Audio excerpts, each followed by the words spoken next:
welcome back to my channel, and this is our part 2 video of chapter 1, the rise of nationalism in Europe. Europe के जो traders थे उन्हें tax पे करना पड़ता था।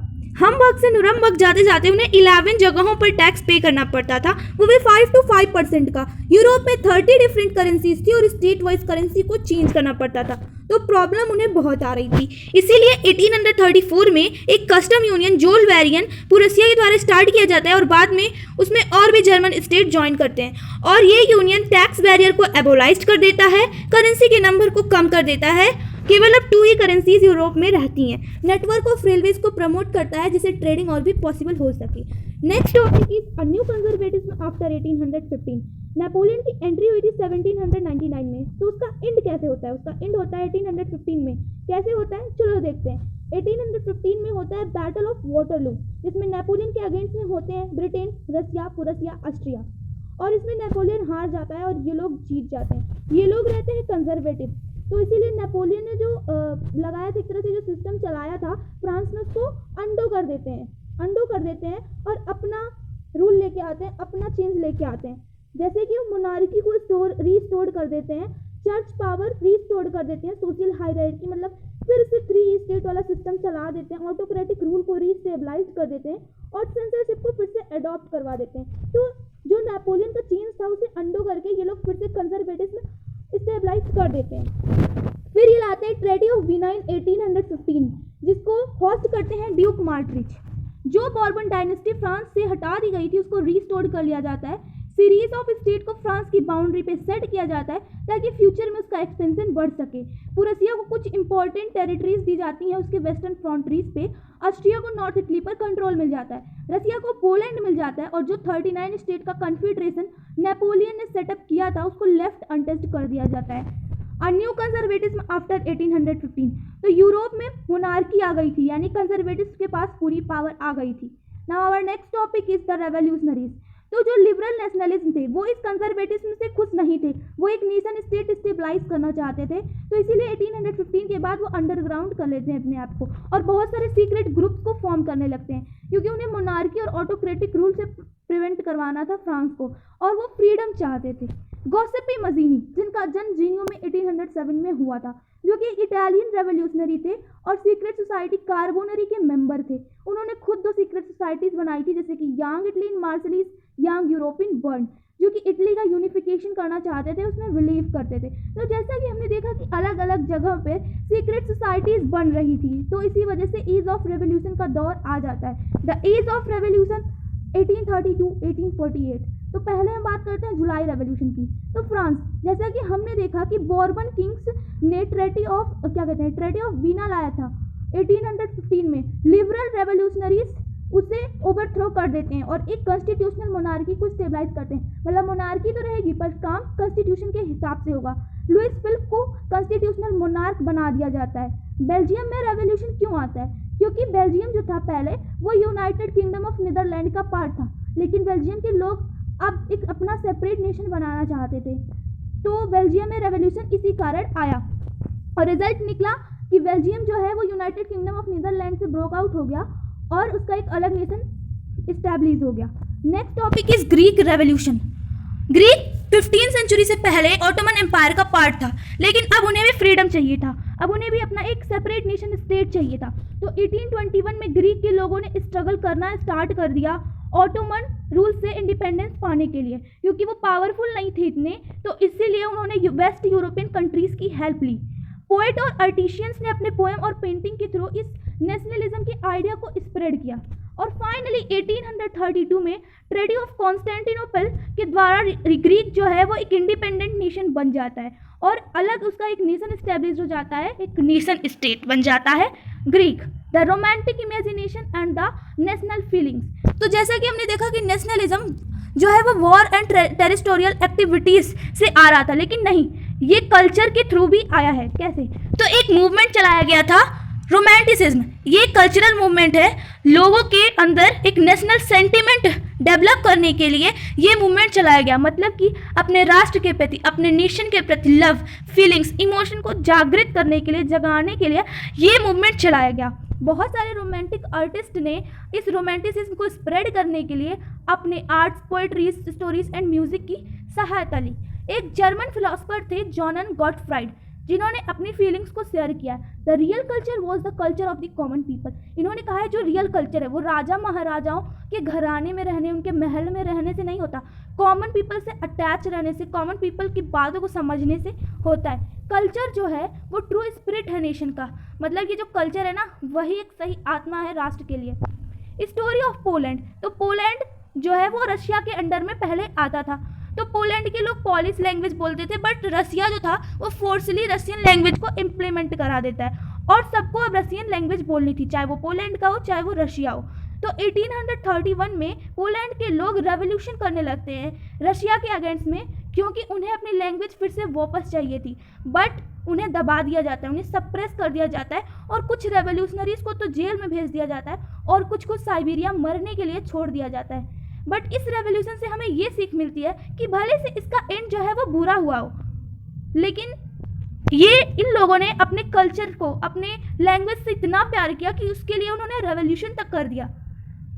तो ये स्टोरी इसलिए बताई गई है कि वो अपने कल्चर से कितना प्यार करते थे कि उन्होंने रेवोल्यूशन तक कर दिया। Next topic is hunger, hardship and popular work. 1830 में यूरोप की कंडीशन डाउन हो रही थी, यानी एक ग्रेट इकोनॉमिक हार्डशिप देखने को मिली। क्यों? क्योंकि पॉपुलेशन बढ़ रही थी, अनएम्प्लॉयमेंट की कंडीशन आ गई थी, विलेज के जो लोग थे वो सिटीज़ में आने लगे थे, इसी वजह से स्लम की कंडीशन भी सिटीज़ में देखने को मिली और सिटीज़ की कंडीशन बहुत ख़राब हो गई। क्यों? क्योंकि सिटीज़ में ऑलरेडी बहुत पॉपुलेशन रहता है और विलेज के लोग भी आ गए थे, तो गंदगी बढ़ रही थी।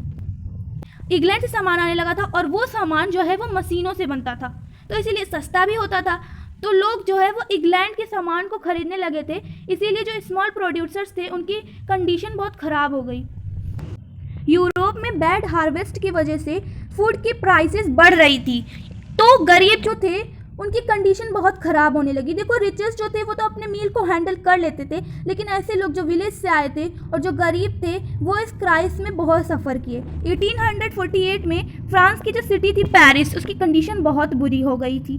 लोगों के घर उनसे छिन गए थे और वो रोड पे रहने लगे। क्यों? क्योंकि उन्हें बेसिकली जब घर चला जाएगा तो रोड पे ही रहना पड़ेगा ना। तो फ्रांस का रूलर लुइस फिलिप बहुत डर गया और वो अपनी रिस्पॉन्सिबिलिटीज़ को छोड़ के भाग गया, लेकिन कंट्री को तो रन कराना ही पड़ेगा। तो एक नेशनल असेंबली फॉर्म होती है और वो फ्रांस को डिक्लेयर कर देती है, फ्रांस को रिपब्लिक डिक्लेयर कर देती है और फ्रांस एक नेशन स्टेट बन जाता है। चेंजेस क्या आते हैं? वोटिंग राइट्स मिल जाता है सभी मेल्स को जो 21 एज से अबव में है, लेकिन अभी भी वुमेन को वोटिंग राइट नहीं मिला था। The right to work was guaranteed, यानी सबको काम करने का अधिकार मिल चुका था, चाहे वो किसी भी एज का हो, चाहे वो किसी भी ग्रुप का हो। मतलब कहने का मतलब चाहे वो अमीर हो, गरीब हो या मिडिल क्लास हो, दैट डज नॉट मैटर। 1845 में हुआ था सिलेसिया रिवॉल्ट। तो कुछ वीवर्स ने कॉन्ट्रैक्टर के अगेंस्ट में रिवॉल्ट कर दिया था, क्योंकि कॉन्ट्रैक्टर ने उनका पेमेंट डिक्रीज कर दिया था। तो हुआ क्या कि इन लोग, ये जो वीवर्स थे, वो कॉन्ट्रैक्टर के घर में जाते हैं, तोड़ फोड़ करने लगते हैं। कॉन्ट्रैक्टर डर के एक विलेज में जाता है, लेकिन विलेज के लोग उसे रखने से मना कर देते हैं, यानी उसे रहने से मना कर देते हैं। तो वो जाता है, कुछ आर्मीज़ की हेल्प लेता है। ये आर्मीज़ वीवर से लड़ते हैं और इस लड़ाई में 11 वीवर्स की मौत हो जाती है। देखो ये इसलिए बताया गया क्योंकि यूरोप में अलग अलग जगहों पर रेवोल्यूशन हो रहा था। Now next topic is the revolution of the liberals. 1848 में जो हुआ था, और ये रेवोल्यूशन एजुकेटेड मिडिल क्लास के द्वारा किया गया था, क्योंकि इन्हें एक नेशन स्टेट स्टेबलाइज करना था और पार्लियामेंट्री प्रिंसिपल्स को भी स्टेबलाइज करना था, जैसे कि कॉन्स्टिट्यूशन, फ्रीडम ऑफ प्रेस और freedom of association. German region में मिडिल क्लास पीपल, ये लोग एक नेशनल असेंबली बनाते हैं जिसका नाम दिया गया ऑल जर्मन नेशनल असेंबली, जिसके लिए 831 मेंबर इलेक्ट होते हैं और ये सारे मेंबर्स रहते हैं मिडिल क्लास। 18 मई 1848 को फ्रैंकफर्ट, एक जगह जहाँ पे सेंट पॉल नाम का एक चर्च था, वहाँ पे ये कॉन्स्टिट्यूशन बनाते हैं और फिर ये जो 831 मेंबर होते हैं ये यहीं पे कॉन्स्टिट्यूशन बनाते हैं और यही इनका नेशनल असेंबली बन जाता है। क्योंकि जर्मनी में पहले कोई नेशनल असेंबली नहीं थी, इसीलिए यहाँ पर कॉन्स्टिट्यूशन बना, यहाँ पे 831 मेंबर इलेक्ट होते हैं। लेकिन जब ये लोग इलेक्ट हो जाते हैं ना, तो ये आर्टिशियंस एंड वर्कर को इग्नोर कर देते हैं। So they lost the support of workers and artisans. तो अब जब इन्हें लगने लगा कि कंडीशन जो है वो ख़राब होने लगी, तो वो प्रूसिया के राजा के पास गए, Frederick William fourth.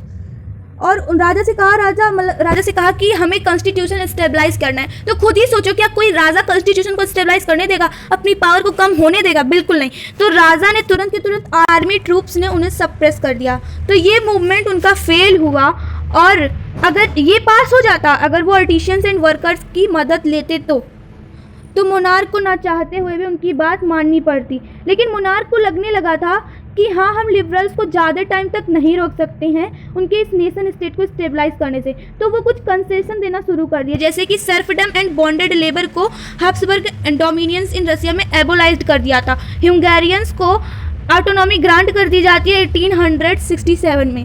Now next topic is the making of Germany and Italy. तो जर्मनी में जो मिडिल क्लास लोग थे वो रसिया के जंकर्स से हेल्प लेते हैं और वो तैयार हो जाते हैं जर्मनी की हेल्प करने के लिए, यानी जर्मन रीजन की हेल्प करने के लिए, क्योंकि तब वो एक नेशन स्टेट नहीं था। फिर वो एकदम जुट जाते हैं। Chief minister Ottoman, Bismarck, junkers, military, सब लोग फ्रांस, ऑस्ट्रिया, डेनमार्क से फाइट करने लगते हैं, क्योंकि उन्हें जर्मनी को यूनिफाई करना था, जर्मनी का एक नेशनल यूनिफिकेशन करना था। क्योंकि जर्मन स्पीकिंग लैंग्वेज जो था वो फ्रांस, ऑस्ट्रिया और डेनमार्क के कंट्रोल में था, इसीलिए वो लोग इनसे फाइट कर रहे थे। ये फाइट 7 साल तक चलती है और अंत में जो पुरस्या वो जीत जाता है और जर्मनी एक यूनिफाइड नेशन बन जाता है। 18 जनवरी 1871 को जर्मनी के एक नए राजा बनते हैं, केसर विलियम फर्स्ट, और इन्होंने फोकस्ड भी किया था जैसे कि modernising the currency, banking, legal and judicial system को स्टेबलाइज करने में। Italy unified. 19th सेंचुरी से पहले इटली जो था वो डिवाइड था 7 स्टेट्स में, और सर्डिनिया, पाइडमोंट के जो राजा थे विक्टर इमोनल सेकंड, यही केवल इटालियन थे और यही इटली लैंग्वेज को बोलते थे, बाकी और कहीं पे भी नहीं था ऐसा कुछ। तो जैसे कि हमने देखा था कि गॉसिपी मजीनी भी इटली में ही रहने वाले थे और वो भी इटली का यूनिफिकेशन करना चाहते थे, बट नहीं, वो नहीं कर पाते हैं। तो नॉर्थ, जो इटली का नॉर्थ वाला रीजन था वो ऑस्ट्रिया हब्सबर्ग के कंट्रोल में था, सेंटर वाला रीजन पोप के कंट्रोल में था, साउथ वाला region Bourbon king of Spain के कंट्रोल में था। तो फिर इन्होंने सोचा, ये जो विक्टर इमोनल सेकेंड थे, इन्होंने सोचा कि मैं करूंगा इटली को यूनिफाई। तो ये अपने चीफ मिनिस्टर काउंट केवर को बुलाते हैं और दोनों लोग रेवोल्यूशन को स्टार्ट कर देते हैं। काउंट केवर फ्रांस के साथ मिल जाता है और ऑस्ट्रियन हब्सबर्ग आर्मी को डिफीट कर देता है और नॉर्थ पे कंट्रोल पा लेता है। फिर काउंट केवर गॉसिपी गरीबल्दी, जो कि गॉसिपी गरीबल्दी जो थे उनकी खुद की आर्मी थी और उसमें 11,000 से भी ज़्यादा वॉलंटियर्स थे। 1860 में उन्हें साउथ वाले रीजन पे भी कंट्रोल मिल जाता है। अब ये सब देख के पोप खुद ब खुद सरेंडर कर देता है और उन्हें पोप से लड़ने की जरूरत पड़ती ही नहीं है। अब इटली यूनिफाइड हो जाता है और 1861 में विक्टर इमोनल सेकेंड को यूनिफाइड इटली का राजा घोषित कर दिया जाता है। Now next topic is the strange case of Britain के यूनिफिकेशन में बहुत समय लगता है। तो ब्रिटेन कुछ पार्ट में पहले डिवाइड था, जैसे कि Scotland, England, Wales, Ireland. Scotland में लोग स्कॉट्स बोलते थे, इंग्लैंड में इंग्लिश, वेल्स में वेल्स और आयरलैंड में आयरिश बोलते थे। वेल्स इंग्लैंड का पार्ट 1535 के बाद से ही हो गया था। 1688 में क्या होता है कि जो मोनार्की की पावर थी वो धीरे धीरे इंग्लिश पार्लियामेंट के पास जाने लगी थी। तो इंग्लैंड ने सोचा क्यों ना अपनी टेरिटरी को एक्सपेंड किया जाए। 1707 में इन्होंने क्या किया कि स्कॉटलैंड से बहुत प्यारी प्यारी बातें करने लगे, स्कॉटलैंड को कन्विंस करने लगे और एक एक्ट ऑफ यूनियन साइन होता है इंग्लैंड और स्कॉटलैंड के बीच, और ये एक United kingdom of great Britain का फॉर्मेशन भी होता है। कैसे? स्कॉटलैंड जो था वो अब इंग्लैंड के पार्ट में आ जाता है और ये पूरा एक United kingdom of great Britain बन जाता है। अब इंग्लैंड के पास थी ज़्यादा पावर, तो इंग्लैंड जो था वो स्कॉटलैंड के लोगों को सप्रेस करने लगता है, मतलब कि वो अपनी लैंग्वेज को नहीं बोल सकते हैं, अपने चॉइस की क्लॉथ को नहीं पहन सकते हैं। बिल्कुल ऐसी कंडीशन आयरलैंड में भी आई। कैथोलिक्स और प्रोटेस्टेंट्स, वहाँ पे 2 टाइप के लोग रहते थे जिसमें दोनों एक दूसरे से लड़ाई करते रहते थे इसी बात के लिए। प्रोटेस्टेंट्स जो थे उन्हें इंग्लैंड का सपोर्ट मिल गया। ऐसा क्यों? क्योंकि इंग्लैंड जो था वो चाहता था कि वो आयरलैंड को भी अपने कंट्रोल में कर ले, तो प्रोटेस्टेंट्स का सपोर्ट मिल गया इंग्लैंड का। कैथोलिक्स ने प्रोटेस्ट भी किया इसके अगेंस्ट में। इनफैक्ट एक पर्सन थे उल्फ टोन, जिन्होंने इसके अगेंस्ट में रिवॉल्ट भी किया था 1798 में, बट उनके इस रिवॉल्ट को स्टॉप कर दिया गया था इंग्लैंड के द्वारा। 1801 में आयरलैंड को फोर्सली ब्रिटिश ले लेता है और एक नया नेशन फॉर्मेशन होता है, ब्रिटिश नेशन। नया फ्लैग, नया एंथम, इंग्लिश लैंग्वेज को नेशनल लैंग्वेज बना दिया जाता है, ये सब प्रमोट किया जाता है और फाइनली ये जो ब्रिटेन है वो एक नेशन स्टेट बन जाता है। 18 से 19 सेंचुरी में जो आर्टिस्ट थे यूरोप के, वो नेशन को विजुअलाइज करना चाहते थे, तो उन्होंने नेशन को विजुअलाइज करने के लिए फीमेल्स फिगर यानी एल्गोरिस की हेल्प ली, जिससे वो लोगों में यूनिटी क्रिएट कर सके, लोगों के अंदर लव क्रिएट कर सके अपने नेशन के लिए। जैसे कि फ्रांस में मरियानी और जर्मनी में जर्मेनिया, कुछ इस तरह के फीमेल फिगर्स बनाए गए थे। Nationalism and imperialism, 19th century के एंड में ये जो नेशनलिज्म है ना, वो इम्पेरियलिज्म में कन्वर्ट होने लगा। इम्पेरियलिज्म मतलब a large nation begins to occupy smaller nation to expand its territories and power, this is called imperialism. मतलब कि जब एक बड़ा नेशन छोटे छोटे नेशंस को ऑक्यूपाई करने लगे, अपनी टेरिटरीज को एक्सपेंड करने के लिए, अपने पावर को बढ़ाने के लिए, उसी को इम्पेरियलिज्म कहते हैं। तो इसके लिए एक केस स्टडी भी दी गई है बल्कान्स रीजन की। बल्कान्स रीजन ऑटोमन एम्पायर के कंट्रोल में आता था। बल्कान्स रीजन में जैसे कुछ स्टेट आते थे, जैसे कि Romania, Bulgaria, Albania, Greece etcetera. लेकिन ऑटोमन एम्पायर जब कमज़ोर पड़ने लगा तो बल्कान्स स्टेट वो ब्रोक आउट होने लगे, एक दूसरे मतलब कि अलग अलग होने लगे और अपने आप इंडिपेंडेंस डिक्लेयर करने लगे। ठीक है, अब देखो हर स्टेट चाहता था कि हमें ज़्यादा टेरिटरी मिल जाए, तो इसी बीच दोनों एक दूसरे के बीच कन्फ्लिक्ट होने लगे और इसमें जो है रसिया, जर्मनी, इंग्लैंड, ऑस्ट्रिया, हंगरी इन अपना चांस मिल गया कि हाँ भाई चलो हम लोग भी अपना चांस थोड़ा लगाते हैं, शायद हम लोग को ही पूरा बल्कान्स रीजन मिल जाए। तो ये वॉर चलता रहा एक दूसरे के बीच और इसी की वजह से कंडीशन आई थी फर्स्ट वर्ल्ड वॉर की।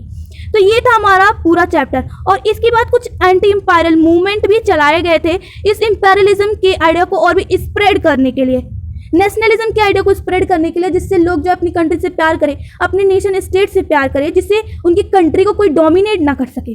सो that's all about our chapter. Thank you so much for watching and next chapter जो है वो मैं अपलोड करूँगी सिविक्स का चैप्टर फर्स्ट, एक इन शॉर्ट रिविजन जैसे इसका एक इन शॉर्ट रिविजन था। Thank you so much for watching. Thanks for watching. Please like, share and subscribe my channel. I will clarify all the NCERT syllabus in the next video. Thank you so much. Bye bye all.